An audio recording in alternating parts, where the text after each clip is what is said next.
आदाब। सत श्री अकाल। आजकल मन की बात करने का दौर चल रहा है, इसलिए हम भी अपने मन की कुछ बात करना चाहते हैं। हमारे वैज्ञानिकों ने एक साथ 104 सैटेलाइट छोड़े और इसका सारा श्रेय माननीय प्रधान सेवक जी ने ले लिया। कश्मीर में चंदानी नेत्री टनल का श्रेय भी माननीय प्रधानमंत्री जी ने ले लिया, जबकि इसकी शुरुआत 2009 में मनमोहन सिंह जी ने की थी। पिछले 3 सालों में अगर कोई भी स्कीम शुरू हुई हो तो कृपया हमें बताइए। आपने बेसिक सेविंग को जनधन योजना बना दिया, नेशनल गर्ल चाइल्ड को बेटी बचाओ बेटी पढ़ाओ योजना, निर्मल भारत को स्वच्छ भारत, राजीव आवास को सरदार पटेल अर्बन हाउसिंग, स्वावलंबन को अटल पेंशन योजना, नेशनल मैन्युफैक्चरिंग पॉलिसी को मेक इन इंडिया बना दिया, नेशनल ई गवर्नेंस प्लान को डिजिटल इंडिया बना दिया। ऐसी तमाम योजनाओं के नाम बदल देने से योजनाएं नई तो नहीं हो जाती। जीएसटी को 2011 में ही पेश कर दिया गया था, उसको पास कराने की कोशिश भी यूपीए सरकार ने की थी और तब इसका विरोध बीजेपी ने ये कहकर किया था कि जीएसटी देश की तरक्की में बाधा है, और अब इसको खुद लागू करके प्रधान सेवक जी ने इसका भी श्रेय ले लिया है। मनरेगा की इतनी फजीयत आपने की और अब उसको ही आपने आगे बढ़ाया। आपने आधार कार्ड का भरपूर विरोध करा और अब खुद ही इसको हर चीज में जरूरी बनाने की कोशिश की जा रही है। नोटबंदी से कितना काला धन वापस आया वो आप देश को बताइए। नोटबंदी से आतंकवाद पर कितना अंकुश लगा है ये सबको दिखाई दे रहा है। आज तक इतिहास में कोई भी प्रधानमंत्री बॉर्डर और सेना की गतिविधियों को लोगों के बीच नहीं लाए, लेकिन आपने कारगिल युद्ध सर्जिकल स्ट्राइक को चुनावी मुद्दा तक बना दिया, जबकि सर्जिकल स्ट्राइक पहले भी कई बार हुई है। खैर प्रधान सेवक जी, हमारे मन की बात तो यह है कि आपकी पार्टी 23 जनवरी 2014 को करेंसी बदलने का विरोध करती है और आप 8 नवंबर 2016 को खुद करेंसी बदल डालते हैं। आपकी पार्टी 2013 में 85 रुपए प्रति किलो तुअर दाल बिकने पर पूरे देश में महंगाई का विरोध करती है और आपके शासन में तुअर की दाल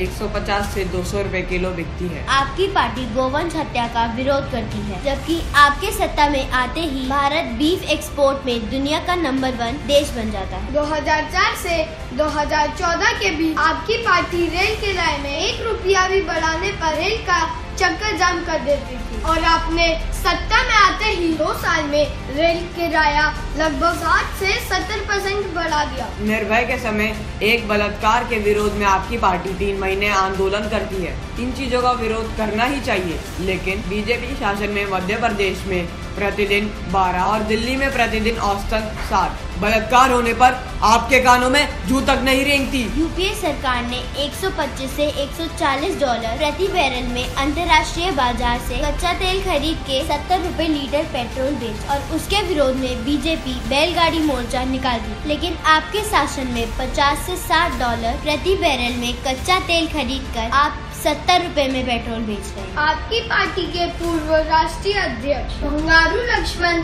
भ्रष्टाचार के पैसे लेके रंगे हाथ पकड़े जाते हैं और फिर भी आपकी पार्टी ईमानदार है, बाकी सब भ्रष्टाचारी। आप कहते हैं कि आप प्रतिदिन 18 घंटे काम करते हैं और 3 साल में आपने देश का कुछ विकास किया हो तो ऐसा कुछ नजर नहीं आता। आपने 100 दिन में सारा काला धन लाने का वादा करा और 1100 दिन में भी आप विदेश से काला धन न ला पाए। आपने किसानों को उनके उत्पादन खर्च पर 50% लाभ देने का वचन दिया और पिछले 3 सालों में किसानों के उत्पाद का सरकारी खरीद रेट 1 रुपया भी नहीं बढ़ाया। आपने एक भारतीय जवान के बदले 10 पाकिस्तानी सर लाने का वादा किया था और पिछले 3 साल में एक के बदले आधा सर भी नहीं ला पाए। आप खुद तो काले धन की बात करते और अपने ही चुनाव में 11,000 करोड़ का खर्च करते हो।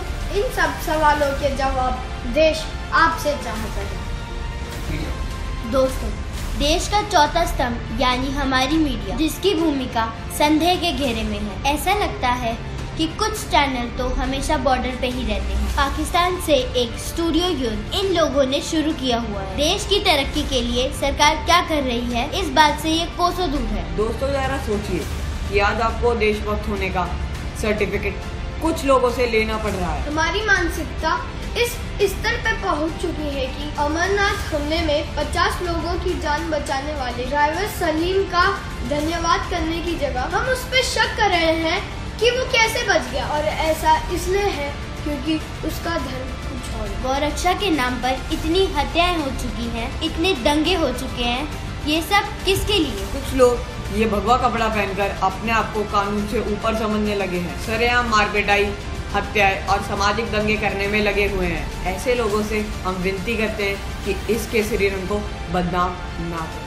ये रंग तो हमें भगत सिंह जी की याद दिलाता है। ये रंग हमारी संस्कृति की याद दिलाता है। ये देश महात्मा गांधी का देश है, इसे गॉडसे का देश मत बनने दीजिए। जय हिंद।